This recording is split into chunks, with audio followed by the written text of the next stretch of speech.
Ben vraiment, j'ai eu la sensation quand j'ai intégré l'équipe que j'ai eu une véritable envie de m'intégrer dans la démocratie escalquinoise parce que je l'ai apprise, je l'ai comprise et j'ai essayé après de l'appliquer, que elle manquait de représentativité.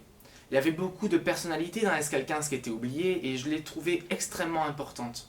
Je parle notamment des commerçants ou encore des jeunes qui sont naturellement un petit peu mis de côté, peut-être par oubli, mais aussi tout simplement parce que on sait très bien que la jeunesse arrive régulièrement à se mettre de côté dans la vie politique ou dans la vie communale.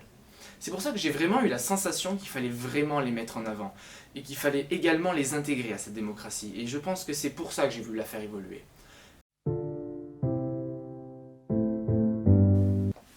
Il y aura 3 instances de démocratie participative. Et en fait, ces 3 instances sont très complémentaires. Il y a le Conseil des sages, qui est resté des anciennes instances, qui aura pour objectif de représenter les personnes sages de la commune. Il y aura ensuite les comités de quartier. Les comités de quartier, c'est une évolution du conseil de quartier. Il a tendance à être plus souple et à s'organiser plus librement.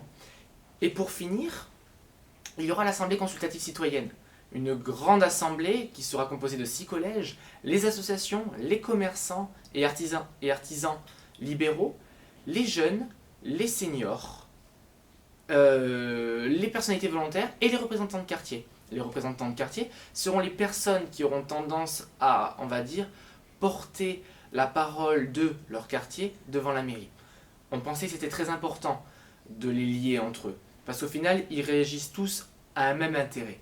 Et on pense aussi qu'en les faisant interagir tous ensemble, on va pouvoir permettre à ce que Escalquince puisse vivement travailler son intérêt général et sa démocratie.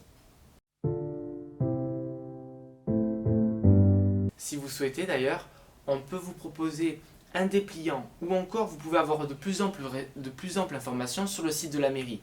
Il est très important que vous puissiez le lire, le comprendre pour savoir comment intégrer ces instances et également savoir quel sera votre rôle dans ces instances parce que vous avez un rôle dans ces instances. Et c'est pour ça, vous aurez un simple dépliant qui vous expliquera tout ça et vous pourrez remplir ce dépliant, soit nous le remettre à la mairie, soit de le faire de manière numérique.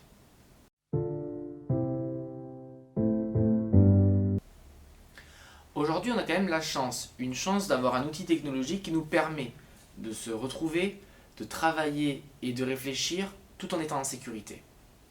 C'est donc naturellement comme ça qu'on va lancer les instances, avec cette actualité Covid.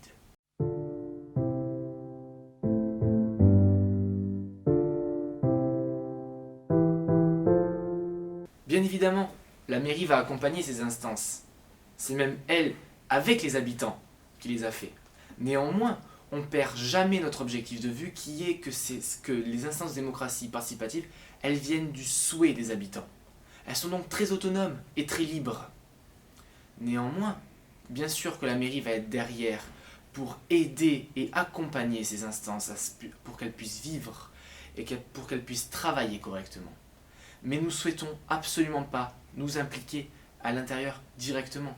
Les démocraties et la démocratie participative escalquinoise sont à vous, vous escalquinois. Elles vous appartiennent et vont vous permettre de travailler ensemble pour faire évoluer la commune et permettre à ce que nous, équipe municipale, puissions comprendre vos attentes, vos inquiétudes et également votre vision de l'avenir.